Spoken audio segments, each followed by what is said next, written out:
The 2026 RAV4 Limited with a panoramic moonroof.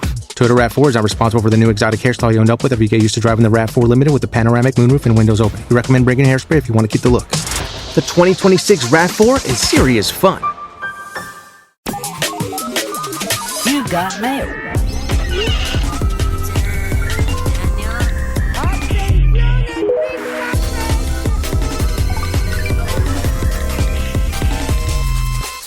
Hello, if you're hearing this ad, which you are, we are taking a little August break. But don't worry, because we'll be releasing some of our favorite Patreon content in the feed every week, so you'll always have more Go Touch Grass. And if you want fresh episodes, we will still be doing those over on Patreon, so go sign up at the $1, $5, or $10 level to keep getting new Go Touch Grass content every week. And mark your calendars, because Go Touch Grass Live will be back at the Cheerful Earful Podcast Festival Tuesday, September 29th at 9:30 p.m. at Caveat on the Lower East Side in Manhattan. Tickets are $25, and you can get them at the link in our show notes. Now, on to our episode.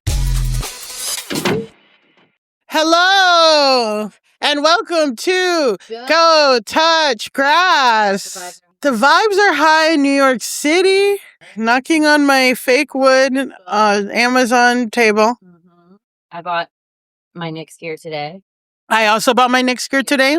Let me tell you something. Chaos at the guy who was running. You that there was Knicks gear. Yeah. Elise gave me the fucking hot tip that there was Knicks gear on Myrtle Broadway. And this is why you have to post a story. And this is why you have to post a story. She was looking. She couldn't find Knicks gear. I said I was just at Myrtle Broadway. There was scraps. There was scraps, and then I found one place with jerseys, and then they're like $150. I'm like, yeah. Fuck this. Like people pay this, people care this. And then he's like, or you can get this fitted hat for $55, $60. And I'm like, no. I'm like, wait, also when I was coming in to Millie's building, Millie has a wonderful woman doorman. Yeah. Door woman. Very intimidating. And don't try shit with her. And I was chatting with her, and I showed her, I was like, I got my Knicks gear. And then she was like, and I joked, I was like, I got my bandwagon Knicks gear. And she was like, did they charge you $20? And I laughed because they charged me $32. Yeah, exactly. Yeah, I paid $20. It was crazy. No. I told Michelle that I paid $30. I got vulnerable with her, and then she was like, no, but I was like, I saw pants today. I saw pants. Knicks fucking... all the jerseys were $150, and then these Knicks shorts were $100, and hats in like the official sports gear store, either they don't have it or it's like, and then all the people in like in the Latino part of Bushwick, it's all World Cup stuff. Yeah. So if I wanted the World Cup, if I wanted the Mexico, Ecuador, all these like, bitch, I got in every size. And I saw again a Puerto Rican Blue Lives Matter flag. Like to come over to the Bed-Stuy side. And then you gotta go to the Bed-Stuy side, and I did.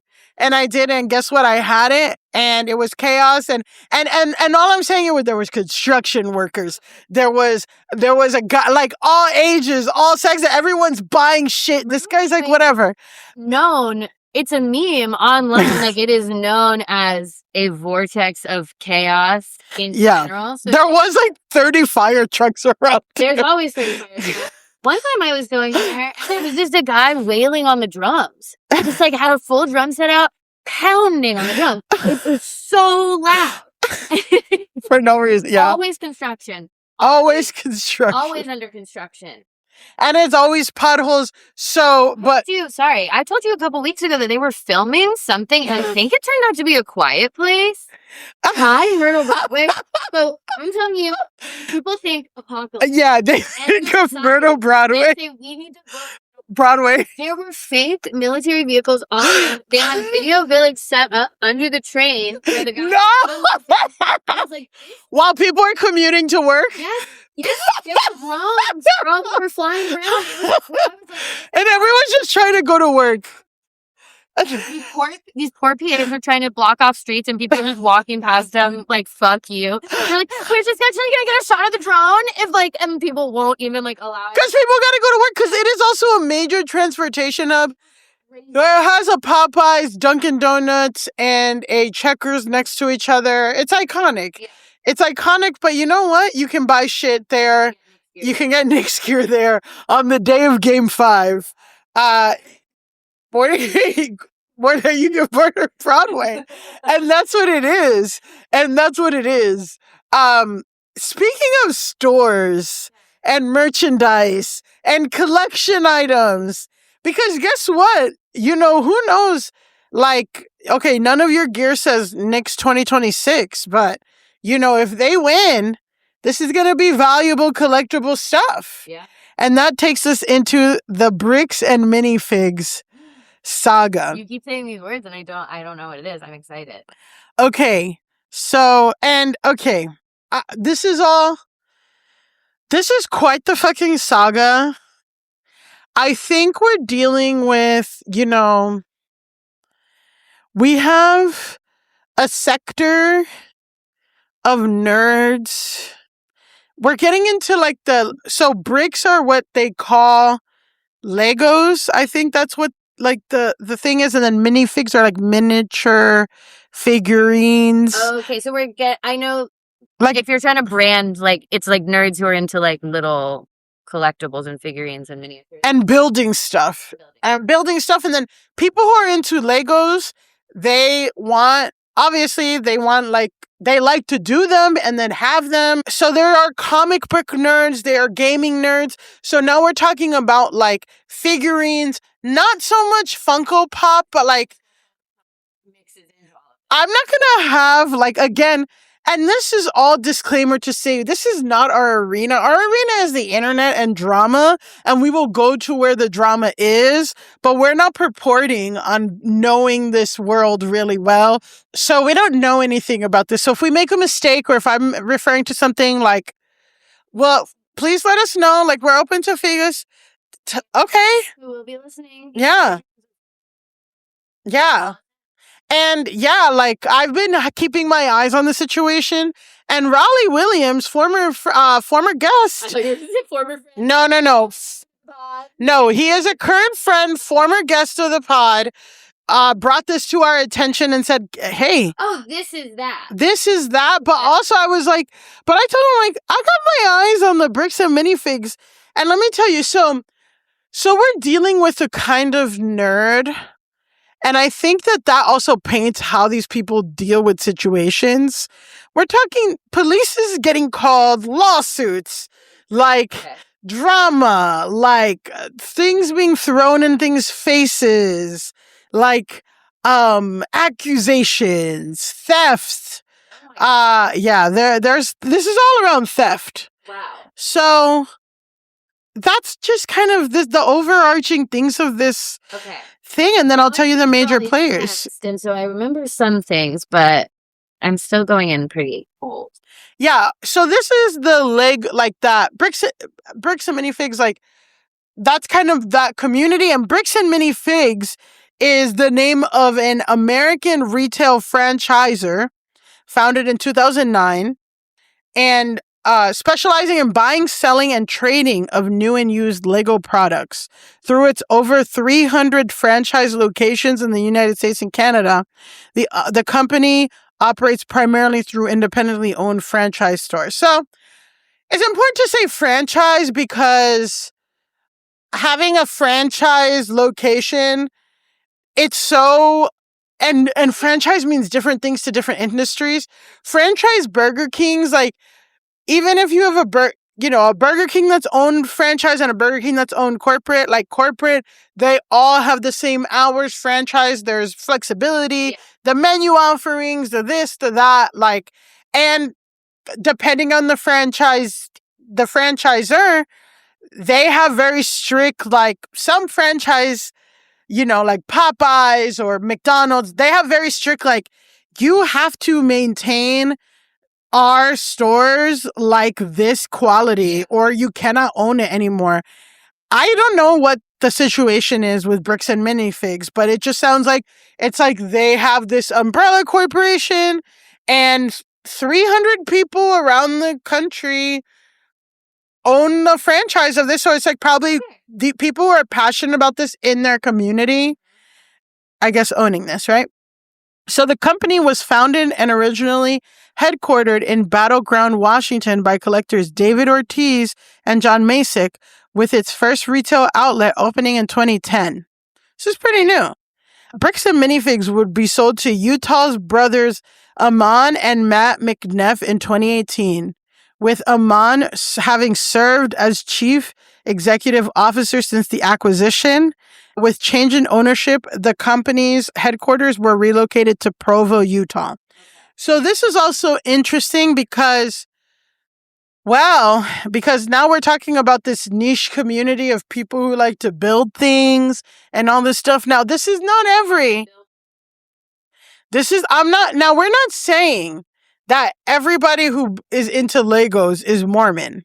No, certainly not. But Tyler's not Mormon, but there's a high representation of Mormons in this niche.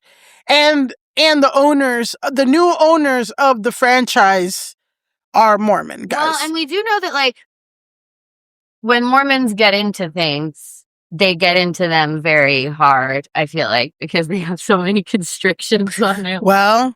So it's like,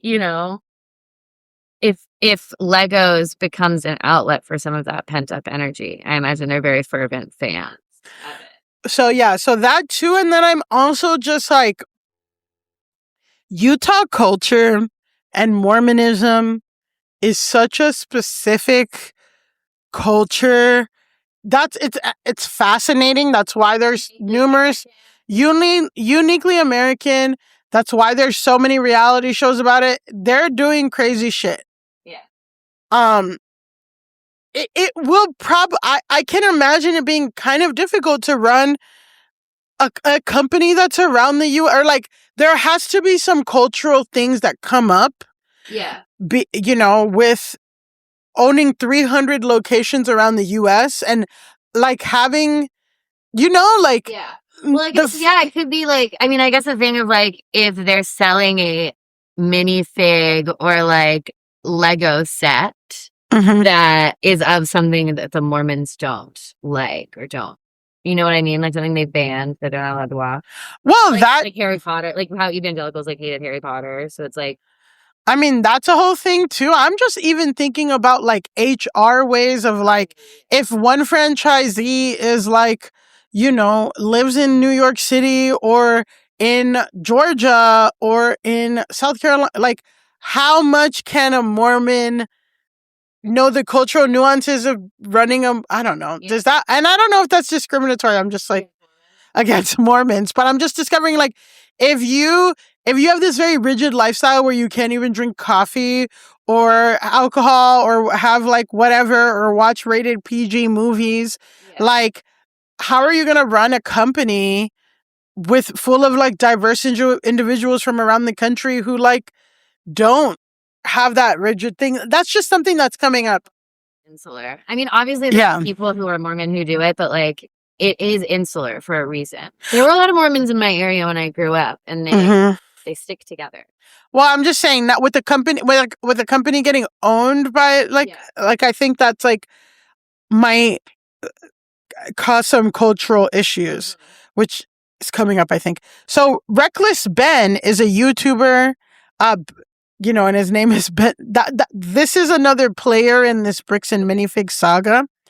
And his name is Benjamin Paul Schneider, and he's born December 30th, 1995. He's a YouTuber, independent filmmaker, entrepreneur, and slackliner. I think it's like the people who walk across like ropes, slacklining. Like a tightrope walker? Yes. Yeah, it's a balance-based sport where you walk, jump, or perform tricks on a suspended length of 1 to 2 inch flat webbing tensioned between two anchors, usually trees. Oh, I've seen this. Unlike a static tightrope. Oh, okay. Unlike a static tightrope, a slack line stretches and sways, acting more like a narrow, bouncy trampoline. So, I guess this guy started his YouTube career. He has 4 1.42 million followers, subscribers on YouTube. So he started as a slackliner, and then he's now known for like producing comedic investigative documentary videos about controversial organizations, businesses, internet personalities, and alleged scams. And he's Reckless Ben. And he's Reckless Ben. So he's like another main player. And yeah, like his whole thing is Look up a picture of Reckless Ben. he kind of looks like Napoleon Dynamite. If Napoleon Dynamite had straight hair, well, look at you're gonna see a video of Reckless Ben. He looks a lot like Napoleon Dynamite. He looks really like funny.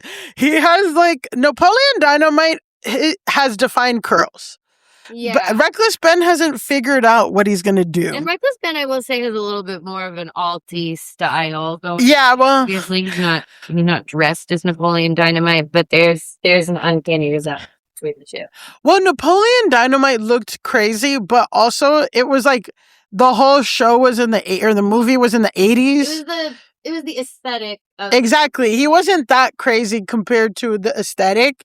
So I feel like if Napoleon Dynamite traveled to 2026, it would be Reckless Ben. Okay, so let's get to it.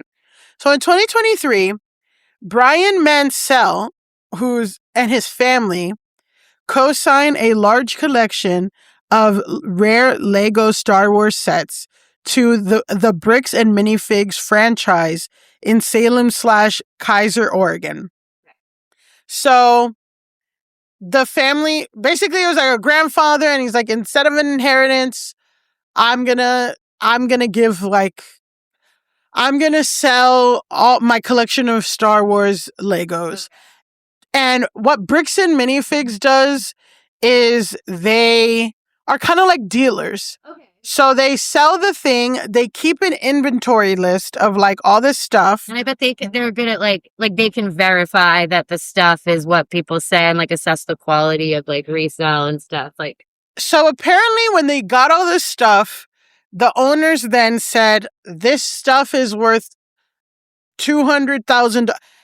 Anywhere, the number that I keep hearing is between $200,000 and $287,000, because it was like 1,200 sets of Legos from Star Wars, basically for like 50 years, right, or something, because Star Wars from 19... So it's like these rare collectible Star Wars Lego things in really great condition. So, and yeah, like, as these things would sell, they would get a portion. Like, the family would get, I don't know if it was like a 70-30 split or 60-40, but they would get a split. The store would get some, and then the family would get some. Like, I mean, I've watched those like antique buyer shows and like Pawn Stars and stuff. Like, it's similar. You bring in something that has value, they assess it, you split it with the store to like sell it. And I guess because the inventory was so big, is like, instead of us completely buying this off from you, we're going to sell it like one by one and give you the money as we go, and we're going to get a percentage of it.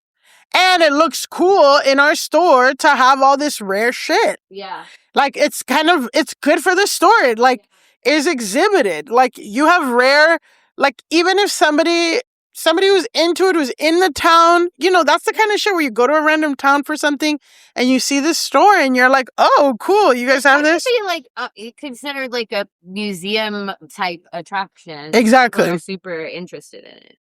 So, yeah, like, the fun, again, it was supposed to be like funded for the grandkids' education, right? And I think Brian Mansell is his son. Okay. So, in 2024, basically, the owners are like, the previous owners and the people who do this original deal are like this bald guy, this alternative guy, and this like white woman with a bob. And like, Bald guy. and this is in Oregon. We're talking Salem, Oregon. So we're talking like those kind of, liberal. And they're like, Donald Trump won presidency. Like, we're going to leave. That's what they said, like, is going on. And then whatever, like, Bricks and Minifigs says, like, these people were not maintaining the standards. and they weren't paying the lease. So as franchise owners, we're like, it's our duty to like, they did a hostile takeover. Okay. And so these are the people who were running the franchise that originally made this deal with the Star Wars. Yeah. Okay. So then ownership changes. So then Mansell alleges that a large portion of the collection was never returned after the transition. So they're like, you guys have a bunch of my shit, give it to me or give me the money. Yeah. And then Bricks and Minifigs is like, this is all in 2024. Mm-hmm. Bricks and Minifigs is like, that wasn't our deal. That was your deal with those owners. We don't know what's going on. That was not a corporate authorized agreement because we would have audited it differently or something. Like we wouldn't have, it's not really valued that, like blah, blah, blah. And like, we own it now or something. Oh, no. Oh, yes. I guess you'll get to it, but did the people who did they have anything in writing? So that's like they're in court and they're like back and forth on it. Like one people, these people have things in writing, but then these people say, it's very contentious, but it was mostly local.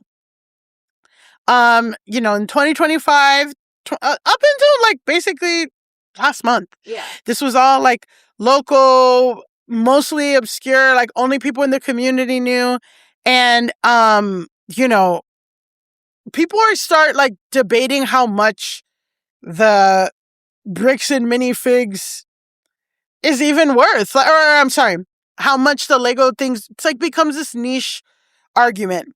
And even the conversation before it goes viral is even if it's like, is this even worth $200,000?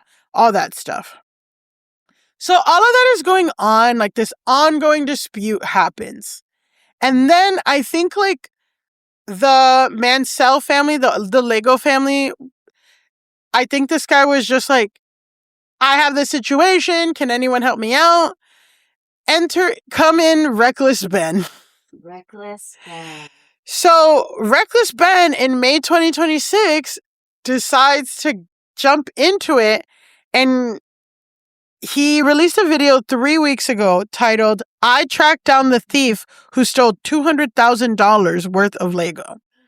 And that has 5,990,000, almost 6 million views. It has 6 million views right now. 6 million? Yes. The first installment of this. How long is it? An hour and 25 minutes. So it's basically like a comedic documentary where Ben helps out this family and like tells it from the family side and like does all these stunts to try to get these people to admit that they have the thing. That they have the Legos. That they have the Legos. At least give them the Legos back. At least give them the Legos back. It's one thing for these franchise people to be like, we didn't make that deal, whatever. I mean, I think that sucks, but it's also like if you didn't get like an explicit contract, I don't know. But give them the Legos back. They're saying that they don't have them, which, that's disputable. So let's watch just like the first 2 minutes of this. I tracked down the thief who stole $200,000 worth of Legos. This man spent his life collecting what's now known as the world's largest Lego Star Wars collection ever. It's estimated to be worth around $200,000. And then the entire thing got stolen. And the police are actively working with the thieves to cover the entire thing up. But the craziest part is that the collector doesn't even know that his collection's been stolen. Yeah, the collector's son, Brian, he reached out to me because he has no clue how to break this news to his dad. At this point, my father had a health episode. We can't bring any stress to him. The reason he's reaching out to me is because the police are covering this entire thing up. And at this moment, I promised Brian that I would not end this video until I get his entire world record Star Wars collection back.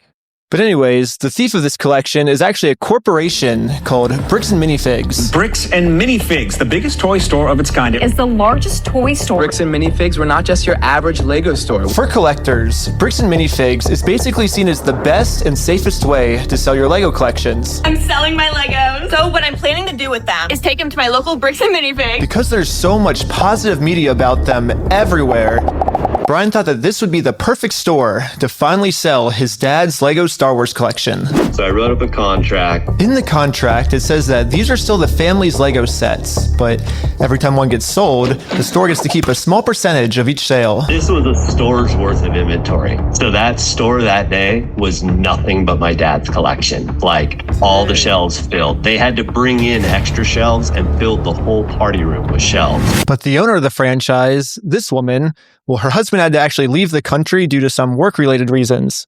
My husband and I were planning on moving out of the country. I reached out to corporate to let them know, hey, this is something that's coming up in the next like 4 to 5 months. She told the Bricks and Minifigs head corporation that she was planning on selling the store, so the corporation actually was able to find a buyer to buy it from her. They let me know that they had somebody who was interested in purchasing a franchise in the area. I mean, You're captivated. You're captivated. Reckless Ben is good at what he does. Reckless Ben is good at what he does. So yes, so they're trying to call the police, and the police are. That's also what's happening, is that Reckless Ben is shining light because I think Brian called the police on these people to file a police order and be like, hey, they stole my shit. I don't have this is $100,000 worth of shit or whatever, like, after it's being sold or something. Because he did show pictures of like the store full of all the Star Wars shit. So it was at least like a large volume of stuff. Yeah. So, and he would use, like, his family was getting $21,000 a month from like just monthly sales of this shit. So it's like, yeah, to get $21,000 a month missing is fucking crazy. So I guess when he called the cops, like, the cops didn't really do anything. And then as Reckless Ben starts shining light on it, then, like, I guess the cops are in cahoots with Bricks and Minifigs? Bricks and Minifigs. Wow. Of course, because Bricks and Minifigs is a big corporation. Yeah, so the controversy expands beyond missing Legos, and Reckless Ben documents all his interactions with police and individuals connected to the store. And basically, like, so Reckless Ben did this thing. Bricks and Minifigs, like, said, like, take down the thing. This is terrible press for us. So then he's trying to do videos about they're doing the cease and desist. Well, now they're in a battle with a YouTuber, and you never want to get in a battle with a YouTuber. Especially, honestly, like a white male YouTuber with a floppy haircut. A white male YouTuber with the thing called Reckless Ben, who's a slack roper. That's someone who's empowered on a level that you can't possibly understand. You know what a mediocre white man will try to do? These guys think that they can beat Serena Williams in tennis. Yes. You want to train a little bit. If they train a little bit, and you want to you want to go toe to toe with Reckless Ben. Yo, and Reckless Ben and then it's also like Reckless Ben fans are like fans of big stunts and like all this stuff, and they're like young guys. So, it gets crazy where, like, there's a part where Bricks and Minifigs and, like, the owners and the CEOs are saying Reckless Ben's stalking them. But because Reckless Ben would find somebody to serve them legal papers, because he's gonna go all the way. Like, he has 1.4 million followers and he's a slack roper. He doesn't care about any legal, and like also, anything the money he made on the video itself having 6 million views can fund him to do whatever the fuck. So he's releasing all these videos and they're fucking with him. They start fucking with him. They put him in jail for 2 nights. Like, they really, like, the police, he is catching corruption. And there's one point where I'm like trying to go chronologically, but there's one point where they're saying that he did all this shit and one of his fans hacked into the police fucking system to get the body cam footage of the interaction to prove that they're fucking full of shit. And now it's not only about Bricks and Minifigs. Now everyone's like, well, what the fuck is going on with Salem police? And it's turning into this whole thing. And again, this is another reason why you can't fuck with a YouTuber, because the YouTuber is going to have a fan that knows how to like hack into shit and the police thing. And they have the time and the energy. And it kind of reminds me of when we talked about Anonymous. Like that personality of like wanting to use the power of the internet to like something to light and like take down the man. It's also like these guys love to fuck with you, or I'm like, it's just it just feels like the guys who run Bricks and Minifigs and also like all the people on the Bricks and Minifigs side are used to like bullying and like fucking with people and getting their way and doing things a little shady, and it usually works until it does it in a huge way, and it's getting a lot of fucking eyes on it. Now everyone's looking into the police department and into the franchise thing. So there's allegations of mishandling, franchise oversight failures, potential misconduct began circulating online. Many of these, there's all these allegations that are out there. Then Bricks and Minifigs releases a public statement defending its position, saying like, we are trying to keep everything consistent. The owners fucked it up, blah, blah, blah. It's not our fault. And the company acknowledges and then they say like franchise oversight issues, but it disputes that the allegation that they stole it, and they said they want to come. They're like, we want to come to a resolution with the Mansell family. We're trying to figure it out, right? That's what they say. At the same time, they file a lawsuit against Reckless Ben and everyone else promoting the allegations. And the company, they said it was a coordinated campaign.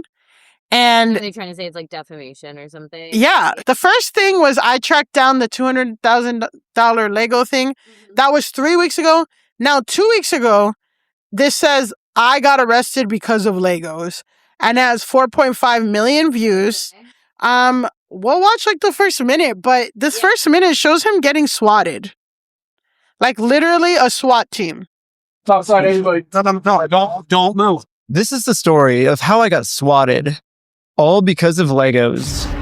The whole thing started with me investigating a Lego company called Bricks and Minifigs. The company sent 2 guys to steal the world's largest Star Wars Lego collection worth around $200,000. And for some reason, the police are helping them get away with it. The family reached out to me saying that I'm their last hope to get them their life savings back. The video I made exposing them was actually insane. Check it out if you haven't seen it yet. But we ended up taking them to court, and we actually won. When I went back to the store to collect my money, they literally shut down the entire store just to avoid paying us. Dang it! So I personally gave them an official closing ceremony, and it went extremely viral. And now the entire world has seen how corrupt this Bricks and Minifigs company is. We didn't get the Legos back, but I mean, we shut down an entire business. We still gotta get the Legos back. Yeah, I made a promise to this family that I was not gonna stop on my journey until we get them their entire Lego collection back. Right now, the 2 owners, Joshua Johnson and Brandon Best, probably think that they're safe by closing out the store. But the reality is, I can literally just sue them all over again, but personally this time. So I started to file my lawsuit. But right after I filed this court case, it got rejected. And the reason was I failed to demonstrate a good faith effort to resolve the dispute prior to filing. Basically, before this court case gets approved, I have to at least attempt to settle with Josh outside of court first. I tried calling Josh, but I'm blocked. Oh, man. So my only option left is to travel to his house to have this conversation in person. Basically, if Josh went... The 2026 RAV4 Limited with the panoramic moonroof. Toyota RAV4 is not responsible for the new exotic hairstyle you end up with if you get used to driving the RAV4 Limited with the panoramic moonroof and windows open. We recommend bringing hairspray if you want to keep the look. The 2026 RAV4 is serious fun. Yeah, so a couple things to say. He has abs and he's hot. That was the first one. Yeah. Reckless Ben is hot. Reckless Ben has a hot body. I think he's hot in general. I think he's the hair is like tough, and he can't dress. I feel like he has like a skater boy look. That works. He was wearing tidy whities in the clip where his abs looked good. Well, I do want to say, like, for the listeners, they were showing flashes of like stuff Reckless Ben has done, and like number one, he is walking up to the store in tidy whities with a piggy bank. Yeah, and then number two, he hung a sign in front of the store that said "Permanently closed. We stole a family's life saving." Yeah, so he's an asshole, and he's fucking with these people. He's fucking with them, definitely hardcore, but I do find it. Yeah, well, so he pulls up to this guy's neighborhood, and then he gets like all this stuff goes. He gets arrested. Okay. That pisses people off more. Now that guy got 5 more videos out of this. They get a GoFundMe. The family GoFundMe, I think, now has $600,000. Well, good. Supporters of Reckless Ben argue the lawsuit is a retaliation against investigative reporting. The controversy explodes now on YouTube, Reddit, Lego fan communities, and mainstream media. Okay, like, again, a lot of the shit that I'm getting my information was, like, from Canada, like, some, I don't know, like, a lot of people are writing about it, like, Shika is getting hot for bricks and minifigs. Legos are huge. Legos are a big thing. And they are expensive, and people who are like adult, like Lego collectors, they're serious about them. Yeah, so again, people in the Lego community are like, even if they didn't have because that's kind of the sticking point is like, well, none of the overhead franchise people like signed off on this, so whatever. And then a lot of this doesn't count. And a lot of the community are like, even if this wasn't like legal, you could have handled this a lot fucking better. And where are the Legos? And where are the Legos? Well, that's the thing is that Reckless Ben has proof, and some people have proof that it's the people from the Bricks and Minifigs, like, a different franchisee owner came and took the Legos, and there's like video footage, but Bricks and Minifigs disputes that, and they said it was something else. So, yeah, people are like, regardless of the legal situation, you guys could have handled it better. I feel like, couldn't they, like, with one of the really rare ones, if that Lego pops up somewhere on the black market of Legos, could they trace it? Trace it back to who stole from, or how they got to them? Yeah. Because isn't that what they do with jewels and stuff? Like, I'm very curious. Yeah, like, I'm sure you can do that.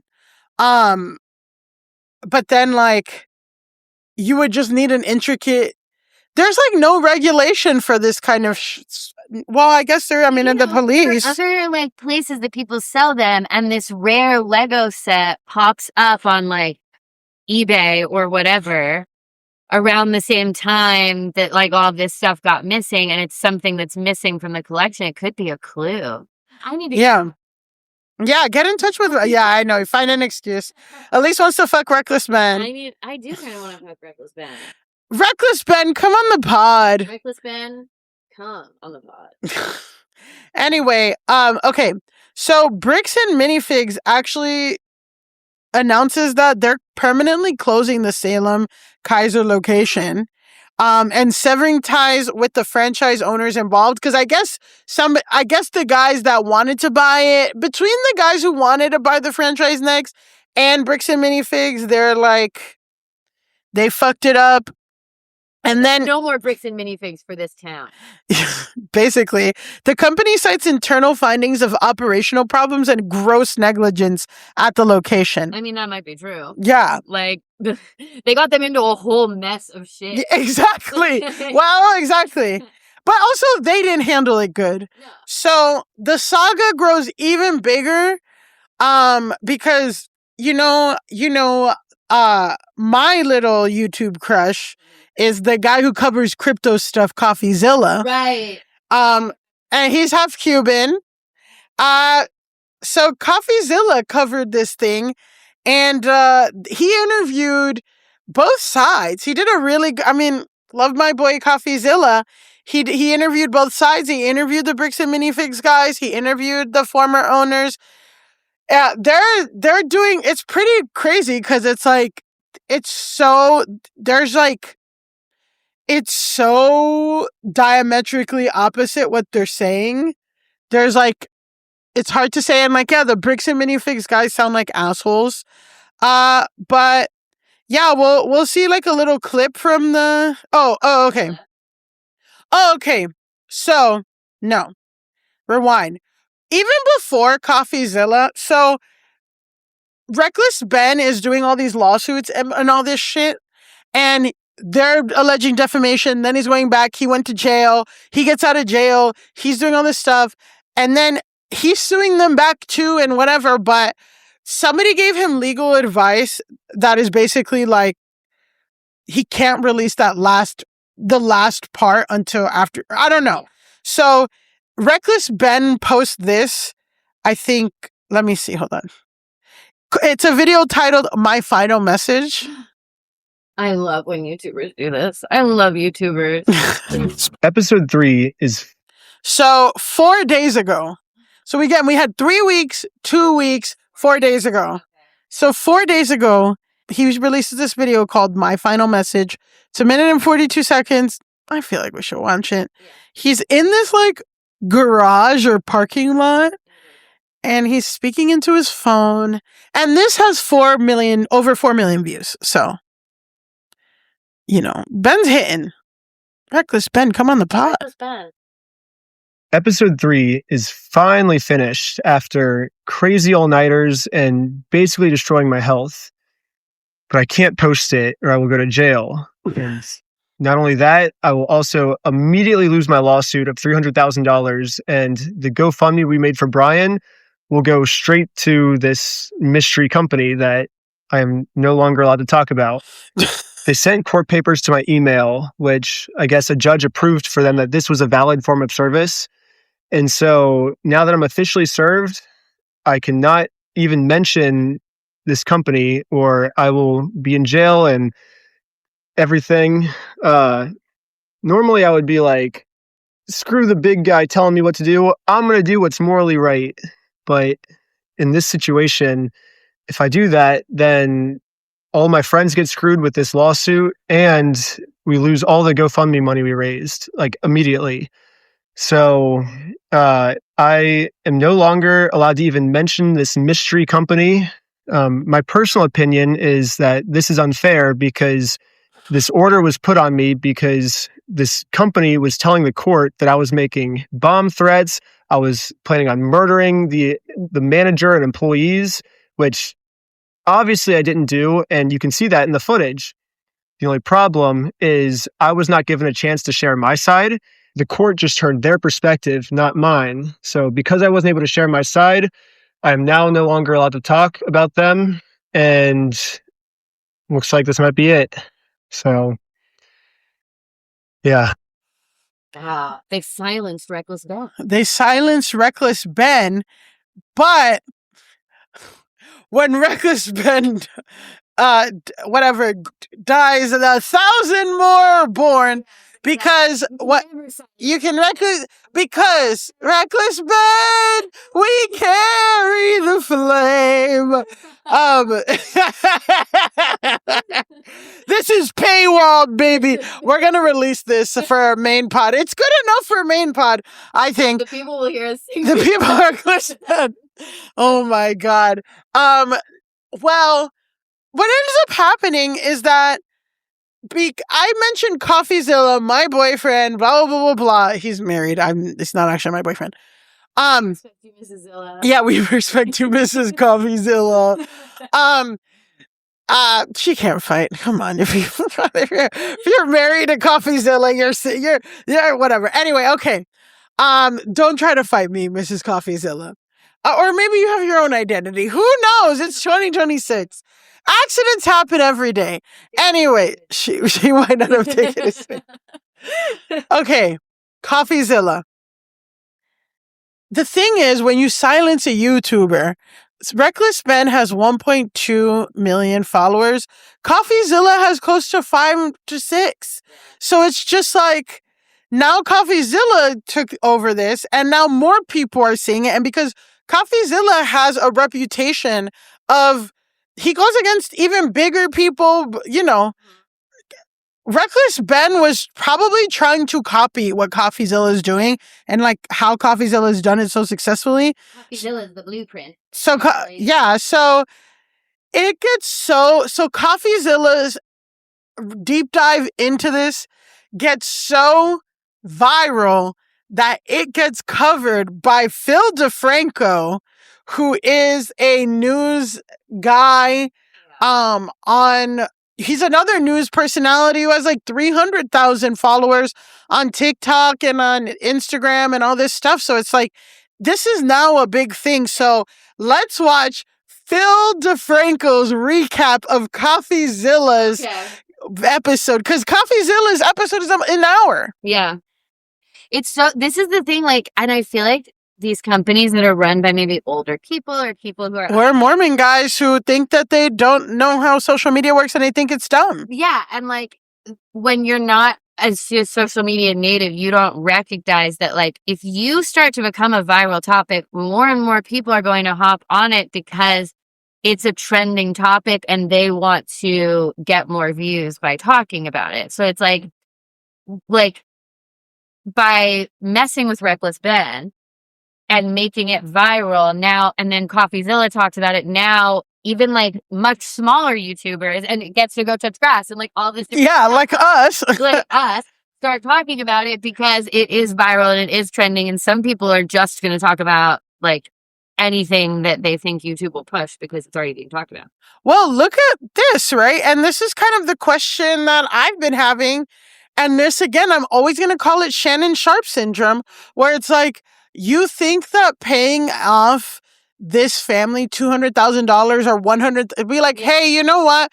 We actually, even if it wasn't that nefarious or nasty, which there's so much evidence, you can really go, there's fucking 5 hour-and-a-half YouTube videos about this shit. We can't go that deep, but like, there is nefarious shit. But even if there wasn't, if they said, you know what, we can't find anything, but we're sorry, here's $50,000, here's $100,000, they didn't want to do that. And like, now that this damage of like, I've never heard of this company and my only impression is this, like, that is such negative PR that can lose you millions of dollars, probably. Yeah, and also, like, I'm sure that within the community of people who are going to Bricks and Minifigs, this is probably even more, like, way widely known. Yeah. And if the point of their store is, like, that they have the best reputation for being able to resell your stuff and not fuck you over and not steal your stuff and not undervalue it and this and that and the other thing, like, this is bad for them in terms of, like, people might start, I don't know who Bricks and Minifigs' competitors are, but people might start going to those.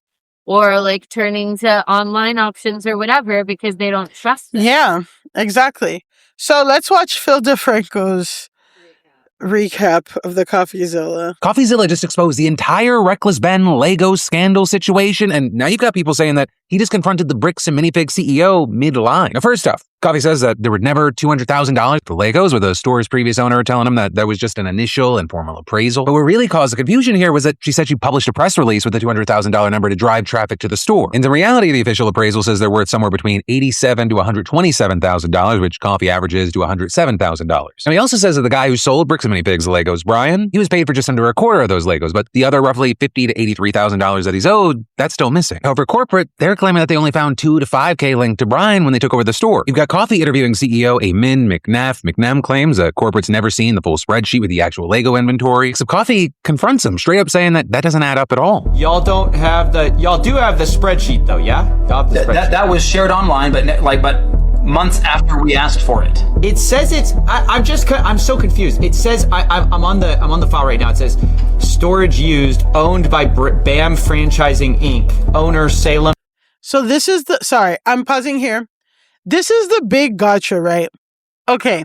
So what happens? CoffeeZilla does his own reporting and finds that the Legos don't necessarily equal 200,000. It's close to 100,000, whatever.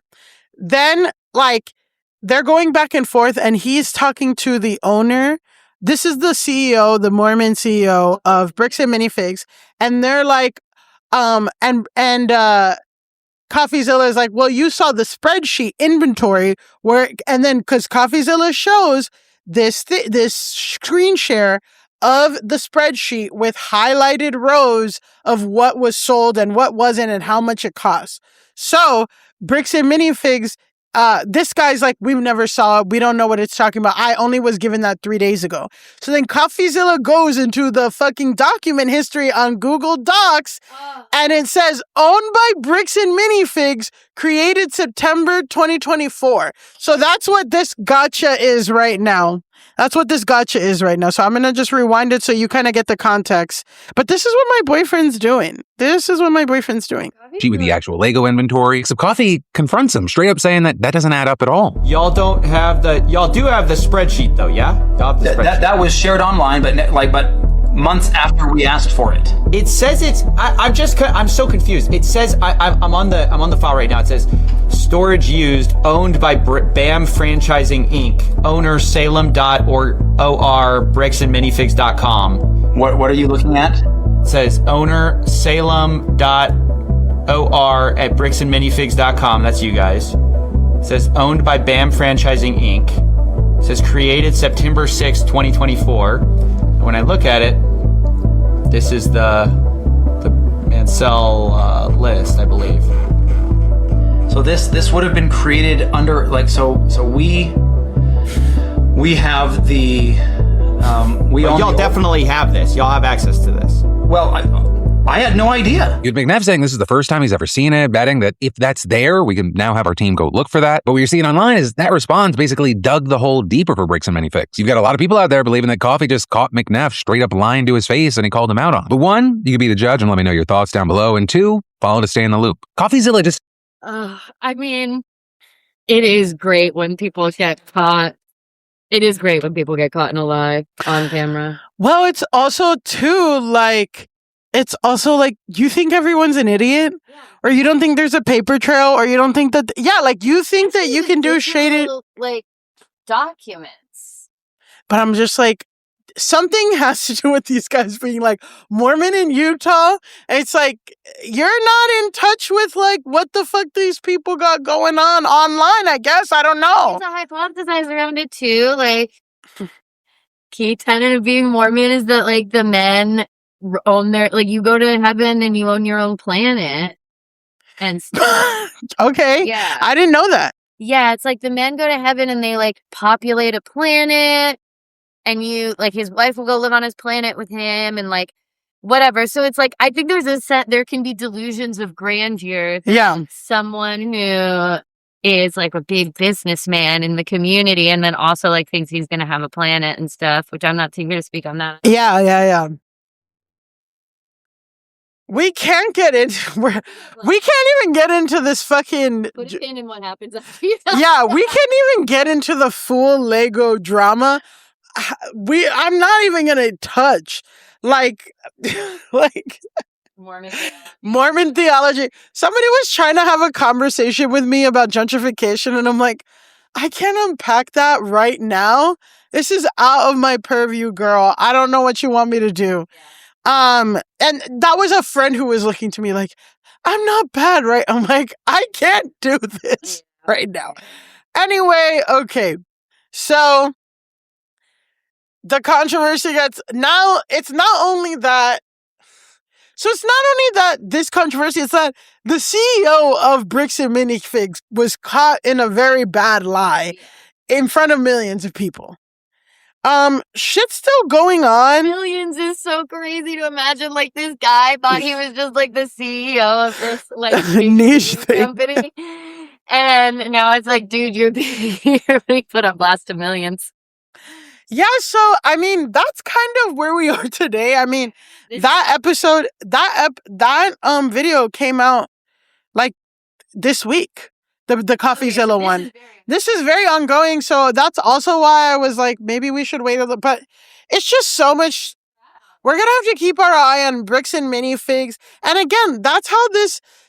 It's the cool thing about doing internet stuff. Like sometimes you go in rabbit holes and shit, and then sometimes it's like, oh, it's the same playbook where it's just like, you think everyone's stupid? Yeah, and the corporation, like, you have money in your corporation so you can bully people. But Yeah. actually, like, The police can fuck with people and get away with it. yeah, and power doesn't work the way you think it does all the time. You know, like, there are people who are like outside actors that have power that can be activated, and they're on YouTube. Yeah, and like their power means something completely different, and maybe you can legally get away with something, but it's what is it worth? Like getting fucking multiple huge YouTube accounts to say your company sucks, like that is worth like negative millions of dollars. Like I'm sure that the Venn diagram of people who are patrons of Bricks and Minifigs and who watch all of these like YouTube guys, there's a lot of overlap there. So I'm just like, but it's just one of those things too, where I feel like with the British or like with the Kate Middleton missing of it all, it's just like, you think people are stupid and you can't think that anymore. Like you actually have to really get ahead and really put yourself and expose yourself and really eat shit a lot. Like people want you to image to people and not and think that they're not going to block it. People, you know, for better or for worse, people want blood. Like people want to see you eat shit. That's kind of like, you know, to summarize the summer house of it all, just to get to summer house from Bricks and Minifigs. You watch the reunions and everyone's so disappointed in West and Amanda. Like they want to end their careers. And it's just because, I mean, that's all speculation, but it's also just like, yeah, they were supposed to, they had a job to do and their job was to bleed and like die on the cross and be like, I'm so sorry, and take public lashings. And they did the public lashing part, but they didn't do the performative, like, I'm so sorry thing. And Amanda was on like benzos. She was like, the little bun. with the half bun, the bun was, it was middle part up in the top, because okay, if you do a middle part bun, then you do low. Yeah. But then she's doing, and then also with the half the ponytail out, it was diabolical. But, and then also, I'm sorry, we're gonna go there, did not go with the vibe of the dress. Did not go with the vibe of the dress. If you are gonna wear, you have to know what dress goes with, what hairstyle goes with your dress. If your dress got a lot going on, then you gotta do a slick back thing, you know? If her dress was so flowy and whatever, and like very exposed and feminine, then you want like curls, like body, you can have your hair out and like, but then you have a slick back bun with a sheer, like you just look crazy. You look crazy. You're an idiot, and you didn't bleed the way that people and Bricks and Minifigs. It was like a defensive attitude. It was interesting. Oh, she had a hostile attitude and well, it's interesting, you know. My TikTok is like licensed therapist talking about the summer house reunion. So you just got to know that's where I am at right now. It's all like that, and like a movement of like, we gotta make men single fathers. It's like, oh my God. He wants to fight you for custody. Let him have the kids. I'm not gonna let you ruin my vibe. I'm like, okay, that's wizard Liz. Yeah. You don't even know. That's the opposite. But anyway, all I'm saying is it's this idea of entitlement of like, and it is just this, I like the way that this licensed therapist, who probably is a nut, is diagnosing the summer house people. But it's just like this idea of entitlement of like Wes and Amanda's whole thing, especially Amanda's like, I have these big feelings and I should be able to explore every big feeling I have. And then it's this idea of like, when you're talking to a black woman nurse who's been on the only black, which is Sierra, who's been the only black woman in the show for like many years, it's just kind of like, and that's totally what I feel in my life. I feel like that's what a lot of people feel in their lives. It's like life is managing big feelings and not pushing them down, but like learning how to, despite your shit, move forward and do the right thing, even though it's going to be uncomfortable or something.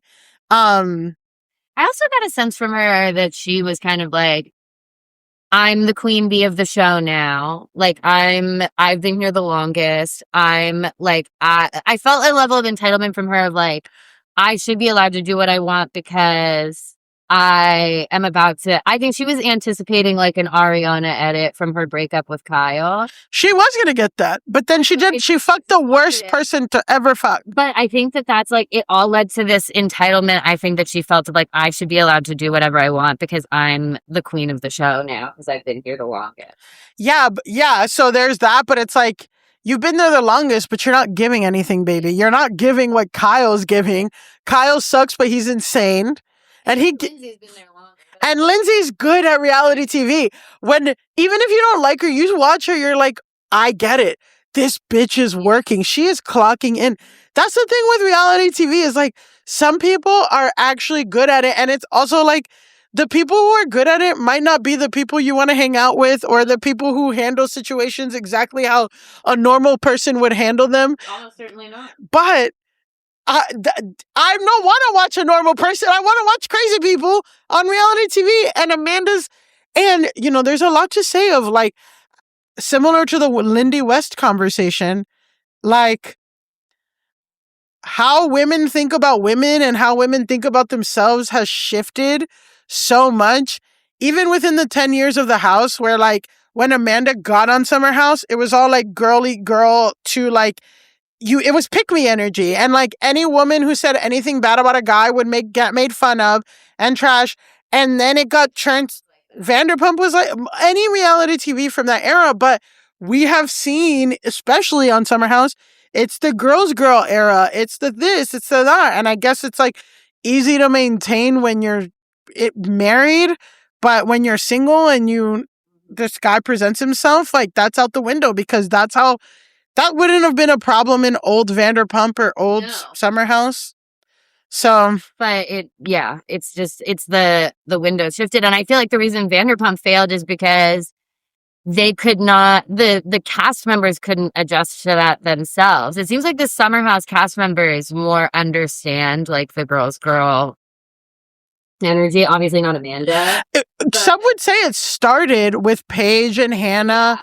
And a lot of people are saying Hannah's getting vindicated because Amanda used to like bully Hannah, bully Lindsay and all this stuff and whatever. Yeah. So and I feel like on Vanderpump the thing is like when they came back and tried to do the season after Scandal. Yeah. What should have happened is that all of the women should have rallied around Ariana, stuck to her boundaries, been girl season, but like Sheena and Lala couldn't do it. Well, their value system is so antiquated. They were just like, no, she has to film with him. We have to make her film with him. Blah blah blah. And it's like you dug your own grave with that shit because you're constantly trying to get her to film with Tom Sandoval instead of like standing with her. It made the season totally untenable, and no one agrees with you. Everyone agrees with you. Well, the thing is, they want to work. And when your core value, and I mean, that's kind of the same thing with West. It's like they will do anything on camera that will get them more camera time instead of like living an interesting life that the cameras are around, And that's kind of what people are upset with West. It's like it's ruining the veneer of what reality is or whatever. But like Lala and Sheena, like, they have no morals because they want to be on TV more than anything. And so Sheena has the worst instincts of any person ever and is so easily manipulated by that show. Like, it's actually crazy. So what the show was like, you have to try to get Ariana to film with Tom. Otherwise, the show is going to end. She just believed them instead of like taking a moment to think critically or like tap in or think about like what actually people want right now, which is like that they hate Tom Sandoval, love Ariana, and that everything is about being a girl's girl. So like if you take 2 seconds to fucking think. But you have to be on planet Earth and like being on planet Earth is kind of antithetical to being good on reality TV. But the thing about Sheena is that she flopped it majorly because her husband cheated on her and they were going through that in their thing at the same time. And so a lot of Sheena's anxieties or whatever was coming off of that, but she wasn't talking about it. But I'm like, you should have fucking talked about it, because then who cares about if Ariana and Tom?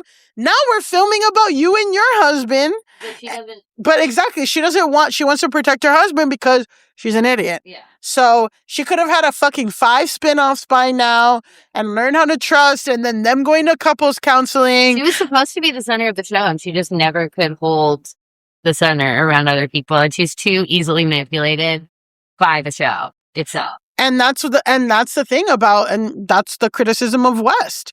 He's manipulating, and it's interesting again with the West of it all. I mean, I know we're going on like 5 different tangents, but and then we can wrap up. But the West of it all is just like, yeah, he straight up where my TikTok is at, which is an interesting conversation. I mean, we're not going to like completely unpack it, but it's like, is it abuse or is it, when a guy says that you're his girlfriend and is exclusive, but he's fucking 5 other people, and because that was basically a lie that he got caught in. And with Miha.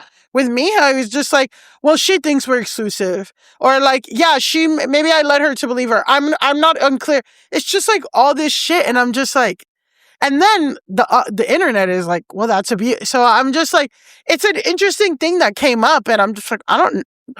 Yeah, I'm like, I would have to sit with it. I think it's bad. I think it's deceitful. Like shows lack of character in a huge way. I think it's, Yeah, but it's bad to do. I think there are ways that it could be done in which it would be abused. Yeah. Depending on how more of the details. Well, yeah, it's just like you're coercing or informed consent, right? I mean, it is informed consent, exactly, because if you think you're fucking a guy, you think you're fucking your boyfriend.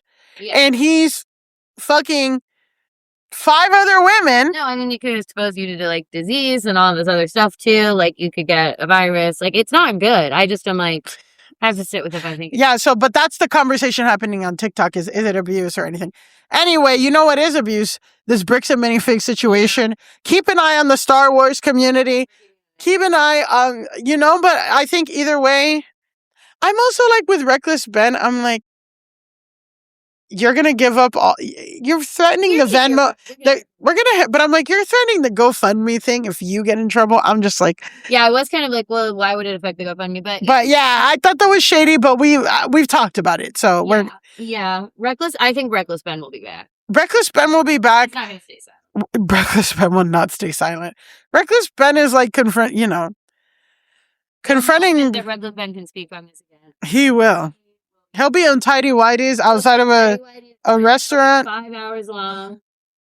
And it'll be edited well. I mean, that shit had animation. Star Wars Legos, baby. Who knew? All right, until next time, go touch grass. That one was really fun. Go Touch Grass is created and hosted by Elise Morales and Millie Tamares. And our theme song is by Doug Wydick.